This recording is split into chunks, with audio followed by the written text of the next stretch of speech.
Hi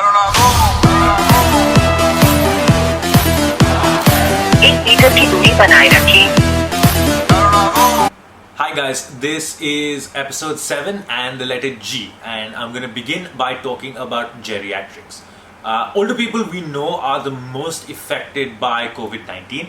It's a disease that sort of preys heavily on older people. But what really are the statistics and how does it all work? Well, there was a study done and published in the Lancet which basically says that hospitalization increases over the age of 60. Now that is a very important thing to remember. So older people are firstly more susceptible and more likely to have a severe attack, right? Secondly, older people have more comorbidities. Basically what that means is that they have more underlying conditions, be it heart conditions or diabetes or something like that. There was a study done in a hospital in China, in Wuhan to be specific, by Wang and Liu. What they found was that 70% of the people enrolled in the study that were above the age of 60 ended up going into some form of a critical stage. What that meant was most of them were on ventilators, right? Out of the 330 people that they studied, 19% ended up dying. Those were people over the age of 60. So again, high mortality rate and people getting hospitalized and more severe attacks of COVID. So that's the first thing to remember. Now they did then study the blood picture of the people that died and found that their lymphocyte count had reduced. They had more severe inflammatory reactions as compared to younger people. There was a faster progression of COVID. The disease progressed much faster in them.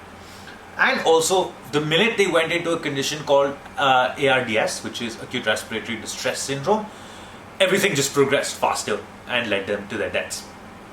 So basically, all in all, what that means is, and I'm just going to show you a quick chart on the mortality rates of people over the age of 50.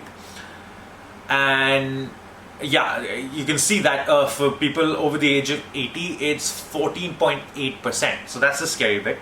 So basically the message here is keep your older people safe, keep them away from hospitals as much as possible, and make sure that nothing happens to them. That is the message that I want to send out. Now, moving from one set of older people to another old man who, through his old haze and being less cranky, decided that he will chant coronavirus out of the city of Mumbai. Now, yeah, basically, here's what happened. Karuna go! Karuna go! Karuna go! Karuna go! Go Karuna! Go Karuna! Go Karuna! Go Karuna! Go Karuna! Karuna go! Karuna go! Karuna go! Yeah, believe it or not. Well, that is a government minister, believe it or not, named Ramdas Athawale. And yeah, just, it says it all. Go Karuna, go! Go Karuna, go! That was actually shot in March, and it was along with a Chinese delegation that had visited the city of Mumbai. And he went viral, and then that led to something even funnier, where there was a trance remix with him saying "Go Karuna, go" in it. It's funny how the world works. Moving on to something closer to home, closer to my heart rather, not closer to home. It is the German Bundesliga. It's the first sports league in the world to return fully functional, but not without its complications. So basically what's happened for the German Bundesliga is, as I said, first football league to restart. They have new social distancing norms. What does that mean? Now, celebrations are never like you've seen them before. There is no hugging, no high-fiving. Yeah, there's no high-fiving. You cannot go up and, high-five. There's no fist bumping. The only thing that's allowed is elbow tapping. Again, I'm not too certain of why and how and who has decided on these social distancing norms. Anyway, the funny stories out of that is that basically when you watch the game, the substitutes with their masks on and very nicely spread out, yeah, they pretty much look like hostages. But they've changed a number of rules, including ball boys and things like that. So there's only 4 ball boys and they have to sanitize the ball. But there was also a really funny incident where most of the teams are being kept within a sort of isolated quarantine bubble.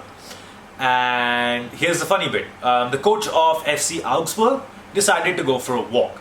Now he ended up going to buy toothpaste and then found out that when he came back, because he'd broken quarantine, he was kept out of his team's game. So he could not go to the stadium and watch it with them because he'd broken quarantine, and now he himself has been quarantined for 14 days.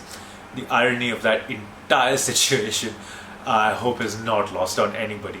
Anyway, the good news is it's sport that's back on TV, and hopefully everybody can enjoy it.